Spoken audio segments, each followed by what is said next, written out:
سریر خامہ، تحریر سلیم سالک، آواز جنید جاذب۔ کالم: میرا ماضی مجھے یادوں کے فسانے دے گا۔ کالج کے دنوں میں نسیم حجازی اور صادق سردھنوی کے نام زبان زدے ہر خاص و عام ہوا کرتے تھے۔ اپنے سینئرز سے متاثر ہو کر میں نے بھی تاریخی ناولوں کا مطالعہ شروع کر دیا۔ ناول پڑھنے کا چسکا اس قدر لگ چکا تھا کہ نصابی کتابوں میں دل ہی نہیں لگتا تھا۔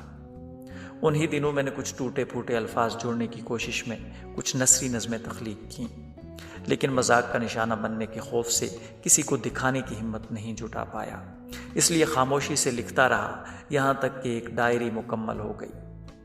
جب میرے ایک استاد کو یہ معلوم ہوا کہ مجھے شاعری کا چسکا لگ چکا ہے تو انہوں نے مجھے اپنی ذاتی لائبریری سے کئی کتابیں پڑھنے کو دیں، جن میں بنگلور کے ایک شاعر سلیم زاہد کا شعری مجموعہ بھی شامل تھا۔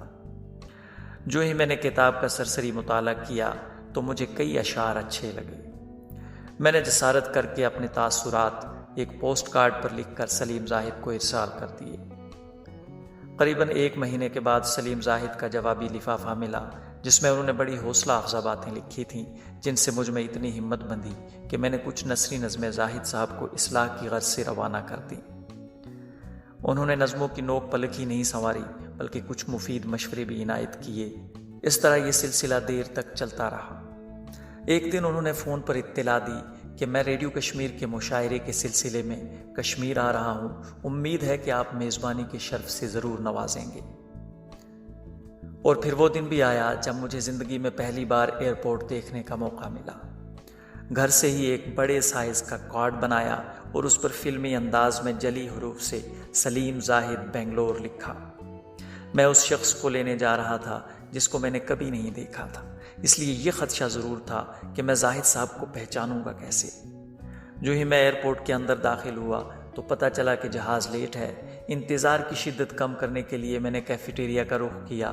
وہاں ایک کونے میں رفیق راز اور معروف گلوکار غلام نبی شیخ پہلے ہی موجود تھے۔ مجھے اندازہ ہوا کہ یہ لوگ بھی شعراء کو ریسیو کرنے آئے ہوں گے۔ یہ وہی غلام نبی شیخ تھے جن کا دوران سفر ریل گاڑی میں قتل کیا گیا تھا۔ اللہ ان کو کروٹ کروٹ جنت نصیب فرمائے، آمین۔ مرحوم شیخ صاحب نے مجھے اپنی طرف آتے دیکھ کر کرسی پر بیٹھنے کا اشارہ کیا۔ میں نے راز صاحب سے شعراء کے متعلق دریافت کیا اور ساتھ ہی سلیم زاہد کو نہ پہچاننے کی بات بھی کی۔ مرحوم شیخ صاحب نے مسکراتے ہوئے کہا، برخوردار، اس میں پریشان ہونے کی قطعی ضرورت نہیں، تم اس کارڈ کو بیگ میں ڈال دو، میں تمہاری اس پریشانی کا حل ڈھونڈ کر لاتا ہوں۔ فی الحال تم راز صاحب کے ساتھ چائے نوش کرو۔ یہ کہتے ہوئے وہ جہاز کے متعلق دریافت کرنے چلے گئے۔ رفیق راز سے بالمشافہ ملاقات پہلی بار ہو رہی تھی، اگرچہ میں ان کی مسحور کن آواز ریڈیو پر بچپن سے سنتا آ رہا تھا۔ ان دنوں راز صاحب کی غزلیں شب خون کے شماروں میں خوب چھپتی تھیں، یہاں تک کہ ان کو جدیدیت کے نمائندہ شعراء میں شمار کیا جاتا تھا۔ موقع غنیمت جان کر شب خون اور جدیدیت کا موضوع چھیڑا۔ بس پھر کیا تھا، راز صاحب اپنے مخصوص انداز میں جدیدیت کی پیچیدگیوں کو سلجھانے لگے، جیسے ایک استاد اس بات پر بضد ہو کہ جو میں کہہ رہا ہوں وہ بالکل برحق ہے۔ راز صاحب یہاں تک جذباتی ہو گئے کہ انہوں نے شمس الرحمن فاروقی کو اردو کا واحد نقاد گردانا۔ ان کی بصیرت آموز گفتگو سن کر مجھے جدیدیت کی اصطلاح بہت بھلی لگی، اگرچہ ان دنوں ہر طرف جدیدیت کے خلاف بولا اور لکھا جا رہا تھا۔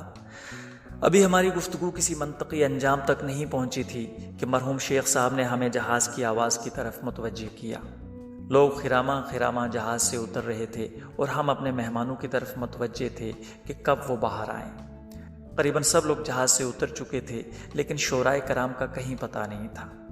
چند منٹ کا ہی وقفہ ہوا تھا کہ دور سے چند شعراء اپنے اپنے بیگ سنبھالے چلے آ رہے تھے۔ میں سلیم زاہد کو پہچاننے کی کوشش کر رہا تھا کہ راز صاحب میری الجھن سمجھتے ہوئے شعراء سے سلیم زاہد کے متعلق دریافت کرنے لگے، لیکن بدقسمتی سے سلیم زاہد نہیں آ پائے تھے، جس کا مجھے بے حد افسوس ہوا۔ اس واقعے کے 1 مہینے بعد مجھے سلیم زاہد کی بہن سے ایک مکتوب موصول ہوا، جس کو پڑھ کر سلیم زاہد کے کشمیر نہ آنے کی وجہ دریافت ہوئی۔ آج 10 سال بعد کاغذ کے پلندوں سے وہ خط نکل آیا، جس سے مجھے شدید بے چینی کا شکار ہونا پڑا۔ بقول شاعر، کھو بھی جاؤں میں اگر تشتے فراموشی میں، میرا ماضی مجھے یادوں کے فسانے دے گا۔ از بنگلور، 30 ستمبر سن 2000۔ بھائی جان السلام علیکم، تمہارا خط ملا، پڑھ کر بے حد خوشی ہوئی۔ جواب لکھنے میں تاخیر ہوئی، معاف کریں۔ یہ خط سلیم زاہد نہیں بلکہ ان کی طرف سے ان کی بہن لکھ رہی ہوں۔ جس دن آپ کا خط ملا وہ بیمار ہسپتال میں تھے۔ ڈائبٹیز کی وجہ سے دونوں کڈنی فیل ہو گئے تھے، جس کی وجہ سے انہیں سٹروک بھی ہو گیا۔ اس کی وجہ سے وہ قلم بھی سیدھا نہیں پکڑ پاتے تھے۔ جب گھر آئے تو انہوں نے آپ کا خط پڑھ کر بے حد خوشی ظاہر کی۔ کئی بار آپ کے خط کا جواب لکھنے کی کوشش کی پر وہ ٹھیک سے لکھ نہ پاتے تھے۔ ڈائلسس کرتے رہے۔ اچانک بخار کی وجہ سے منی پال ہاسپٹل میں ایڈمٹ ہو کر 8 دن رہے اور 25 جولائی سن 2000 کو وہ انتقال کر گئے۔ اللہ تعالیٰ انہیں جنت نصیب کرے۔ آپ بھی ان کی مغفرت کے لیے دعا کریں۔ دعا گو آپ کی بہن حامدہ مشتاق۔ اگر آپ کو یہ ویڈیو پسند آیا ہو تو برائے کرم لائک، شیئر اور سبسکرائب کرنا نہ بھولیں۔ بہت بہت شکریہ۔